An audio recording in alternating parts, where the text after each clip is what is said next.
The man appears to be a gentle and reliable nurse on the surface, but behind the scenes, he is a serial killer responsible for the deaths of over 400 people for a full 16 years. The hospital clearly knew he was deliberately harming patients, yet they never reported him to the police. So what truth lies behind all of this?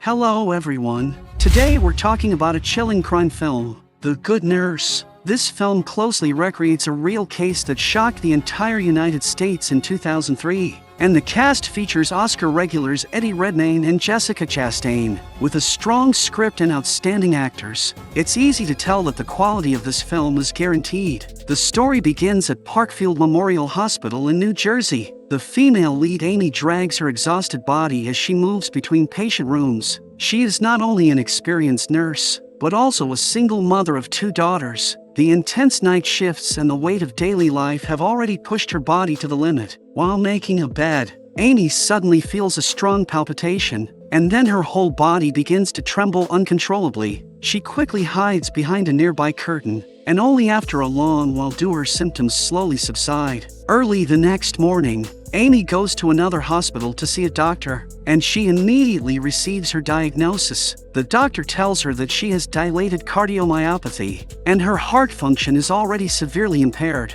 If she continues working at this intensity, she may face life-threatening risks within a few months. The doctor strongly advises her to stop working immediately and rest, but Amy refuses. She needs health insurance to cover the high cost of surgery, and in her current job, she must work for another year before she can qualify for paid leave and full insurance. The doctor expresses sympathy and can only warn her that the risk of stroke is very high, and advises her to inform her family about the warning signs in case of emergency. When leaving the clinic, the $980 examination fee puts Amy in a difficult position, but fortunately, her 2 credit cards still have some available balance. Back in the parking lot, sitting in her car, Amy feels waves of despair, but for the sake of her 2 children, she must grit her teeth and keep going. That night, as soon as Amy arrives at work, she meets a new colleague, who is said to have been specially transferred by the head nurse to help. Through their conversation,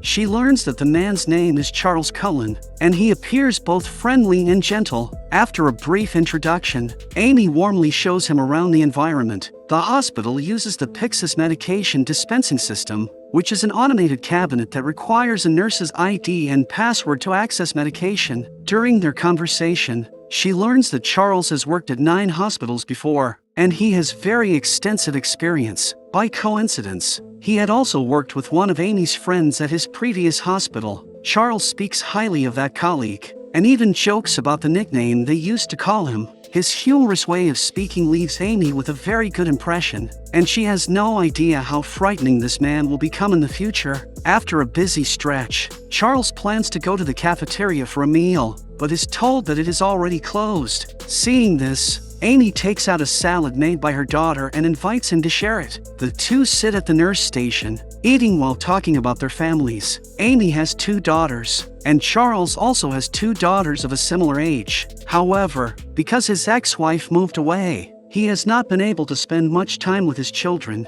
Their similar experiences bring them closer together, and in less than a day, they become very familiar with each other. Oh, I think this is great.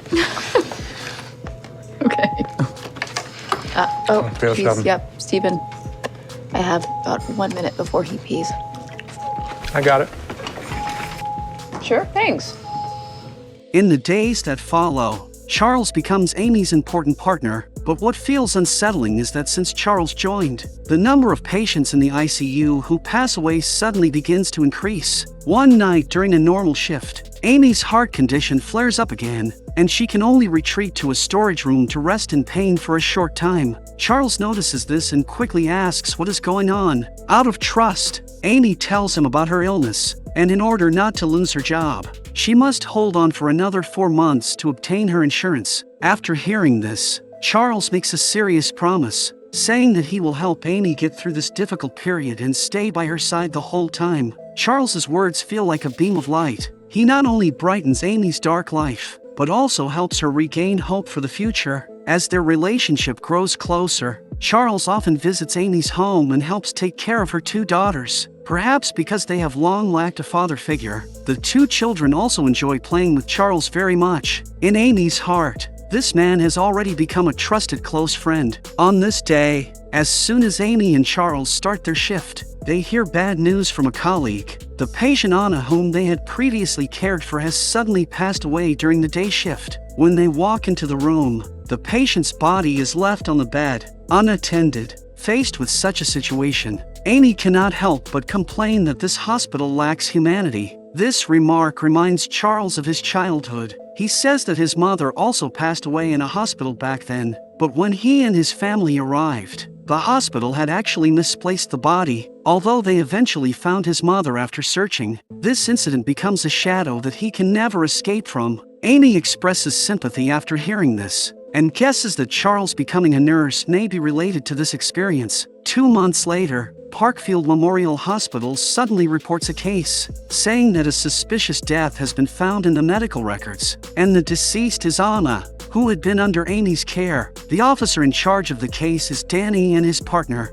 and this is also their first time handling such a case. The hospital claims that Anna's death was a rare adverse drug reaction, and there are no signs indicating human involvement. They say that the reason for reporting the case is simply to comply with the regulations of the health department. When the officers ask about Anna's body, the hospital says that the remains have already been returned to the family and cremated. As for why there was such a delay in reporting the case, they explain that they decided to conduct an internal investigation first, and then cooperate with the police using the report. After hearing this explanation, Danny immediately becomes suspicious, and his instincts tell him that the hospital is deliberately hiding something. What is even more puzzling is that the hospital only provides medication records and blood test results, while the so-called internal investigation report is nowhere to be found. Back at the police station, Danny and his partner realize that this is nothing more than a formality, but out of a sense of responsibility for the case, they still pull up the nursing records related to the victim, and quickly identify Charles, who had not been employed for long. This man had been accused 8 years earlier by a hospital in Pennsylvania of illegal intrusion. They immediately contact the local police department from that time to verify the situation, but the result they receive is that the hospital eventually dropped the charges, so there are no specific details of the alleged crime in the records. The only noteworthy detail is a sticky note attached to the case file, with just the name of a heart medication written on it, digoxin. Okay, thanks so much. Bye-bye. Something's not right. At the same time, the Memorial Hospital suddenly calls all staff into a meeting, informing everyone that the police are investigating Anna's cause of death. The hospital's lawyer specifically emphasizes that no employee is allowed to speak with the police privately without management present, otherwise it will be considered a violation of their employment contract. It is obvious that this is a warning to the staff not to say the wrong thing, and that all statements must favor the hospital. The next day, Danny and his partner arrive at the hospital, planning to record statements from the nurses who were on duty at the time. Because a hospital executive is present to supervise, they are unable to obtain any useful information. At that moment, a phone call interrupts their conversation, and the supervisor has no choice but to step out. Taking advantage of this brief window, Danny quickly presents the patient's medication records and blood test results, and asks whether there is anything unusual. With just one glance, Amy immediately understands what is wrong. Anna's blood sugar levels are abnormal, but her C-peptide levels are very low, which means the insulin in her body was not produced naturally, but injected externally. In fact, Anna was not a diabetic patient, so injecting insulin counts as a double medication error, which is extremely rare and can be fatal. These few simple sentences make Danny suddenly realize that the case they are dealing with is not a medical accident, but a deliberate killing. No wonder the hospital has been so evasive, and even sent someone to interfere with the questioning. Afterward, Danny starts with Charles, who has a record, and tries to find clues from the 9 hospitals where he previously worked. But strangely, none of the hospitals are willing to give a direct answer, and only respond vaguely that they no longer have any connection with him. Such responses are confusing. What exactly did Charles do that made 9 hospitals avoid the topic entirely? At the same time, a patient named Kelly suddenly falls into a coma, and her life immediately enters a critical countdown. As usual, Amy checks the lab report, and it also shows insulin injection, making her instantly realize the seriousness of the situation. Before Amy can take any action, Kelly's heart suddenly stops. Although the doctors rush in and do everything they can, they are ultimately unable to save her life.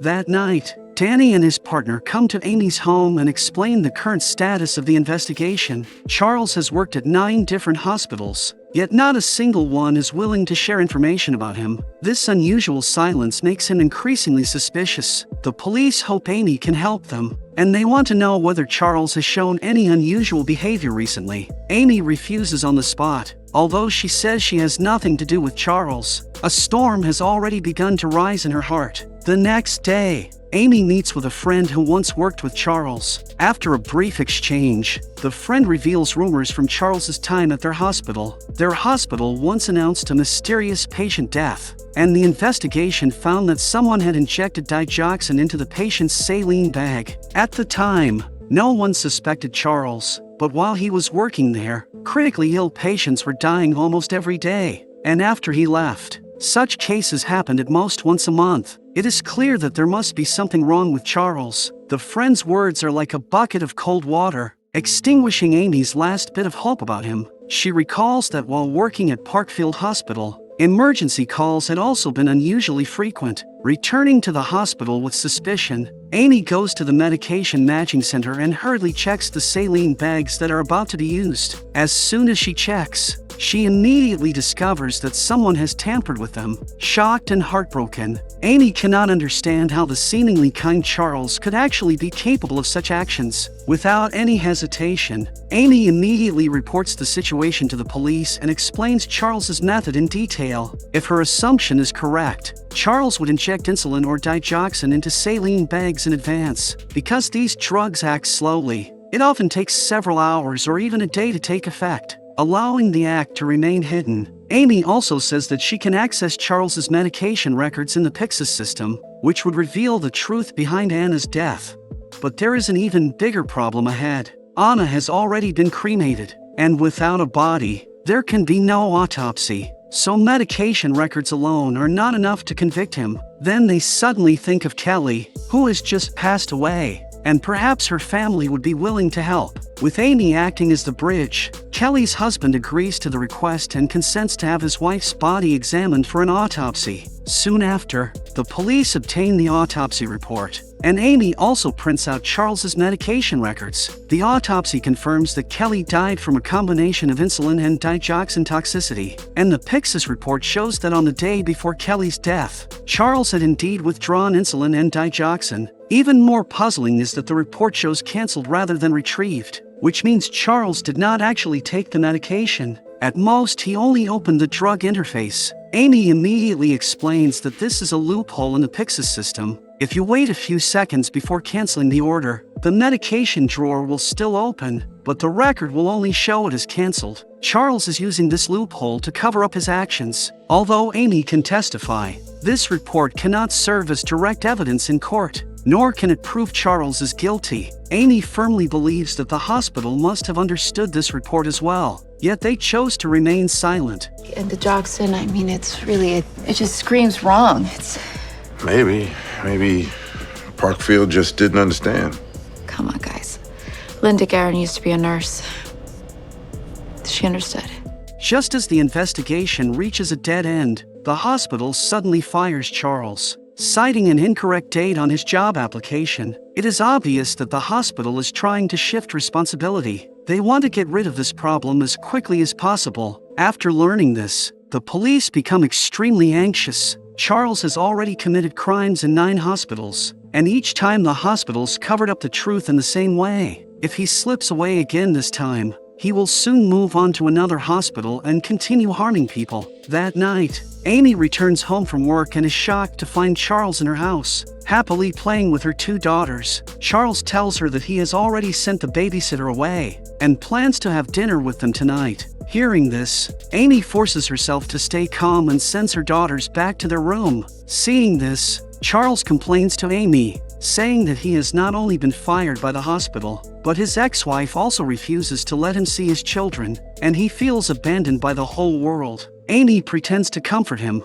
then finds an excuse to walk him out of the house. After Charles leaves, Amy collapses to the ground and breaks down in tears. She knows she must stop this man as soon as possible. At a time when the police are at a loss, Amy volunteers to assist with the investigation. Following Danny's suggestion, Amy wears a wire and takes the initiative to invite Charles to meet at a restaurant. The two are close friends who share everything, and their conversation is filled with trust. Charles admits that he has found a new job and can start working immediately tonight. Amy feels a chill run down her spine, but she suppresses her emotions and does not show it. With time running out, Amy gathers her courage and cautiously asks whether the rumors about Anna's death being related to him are true. Upon hearing this, Charles's expression suddenly changes. He knocks over a glass of water, and his face becomes both angry and alert. He realizes that Amy is trying to get information out of him, and without saying a word, he hurriedly leaves the restaurant. Seeing that he may escape again,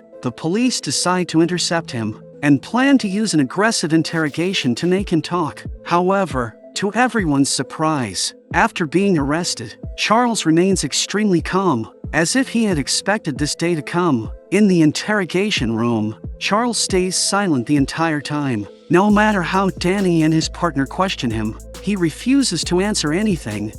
Why'd you kill him? Was it just women, Charlie? They remind you of your ex-wife, maybe? You know, that I could understand. Or your mother?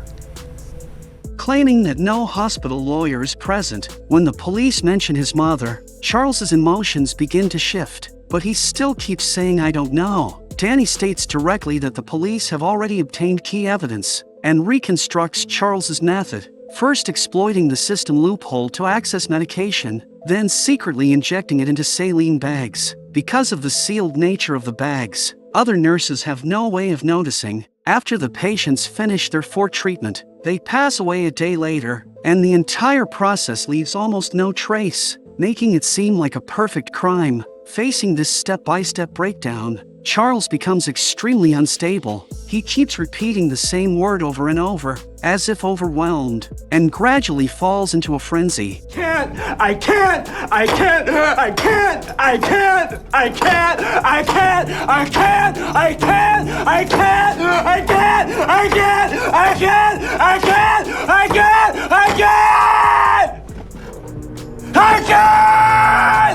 After 20 seconds of hysterical outbursts, the police are left with no options. If they cannot present valid evidence, and once 48 hours pass, they will have to release Charles unconditionally. At the critical moment, Amy steps in again. Relying on her understanding of Charles, she decides to speak to him on a personal level. After only a few months together, Amy believes she can understand his inner world. She starts from how they first met and plays one emotional card after another.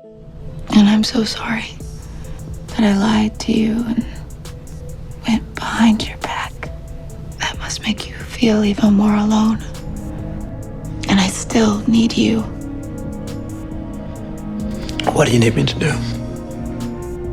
Tell the truth. I just did it.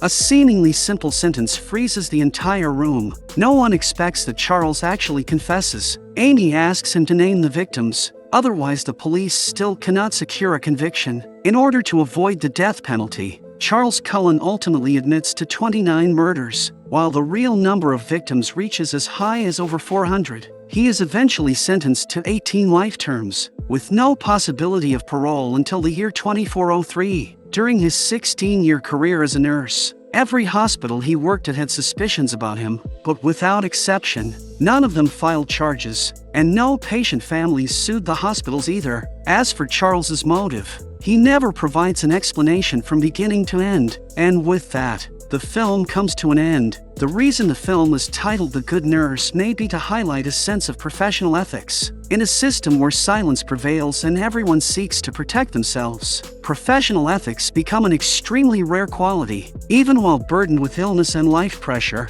Amy never abandons the basic principles of being a nurse. The film runs for about 2 hours. If you are interested, You can revisit the original, and we'll see you in the next episode.